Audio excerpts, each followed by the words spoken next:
has become extremely plausible that this trip between the maternity ward and the crematorium is what there is to life.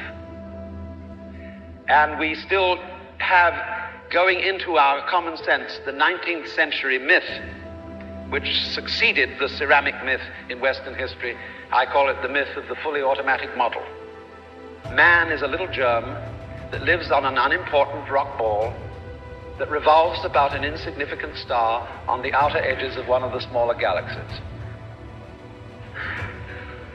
But on the other hand, if you think about that for a few minutes, I am absolutely amazed to discover myself on this rock ball rotating around a spherical fire. It's a very odd situation.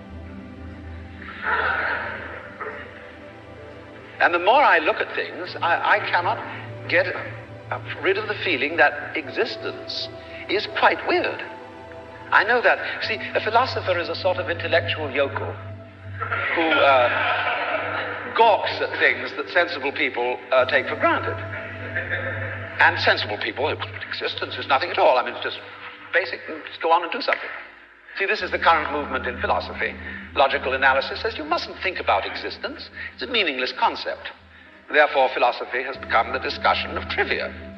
No good philosopher lies awake nights worrying about the destiny of man and the nature of God and all that sort of thing, because a philosopher today is a practical fellow who comes to the university with a briefcase at 9 and leaves at 5. He does philosophy during the day, which is discussing whether certain sentences have meaning, and if so, what. And then he would, as William Earle said in a very funny essay, he would come to work in a white coat if he thought he could get away with it. Problem is, he's lost his sense of wonder. Wonder is like, in modern philosophy, something you mustn't have. It's like enthusiasm in 18th century England. It's a very bad form. But you see, I don't know what question to ask when I wonder about the universe.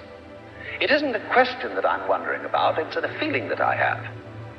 Because I cannot formulate the question that is my wonder. The moment my mouth opens to utter it, I suddenly find I'm talking nonsense. But that should not prevent wonder from being the foundation of philosophy. So, there is obviously a place in life for a religious attitude in the sense of awe, astonishment at existence. And that is also a basis of respect for existence. We don't have very much of it in this culture, even though we call it materialistic. In the culture that we call materialistic today, we are, of course, bent on the total destruction of material and its conversion into junk and poisonous gas as quickly as possible. This is not a materialistic culture, because it has no respect for material. And respect is in turn based on wonder, on feeling the marvel of just an ordinary pebble in your fingers.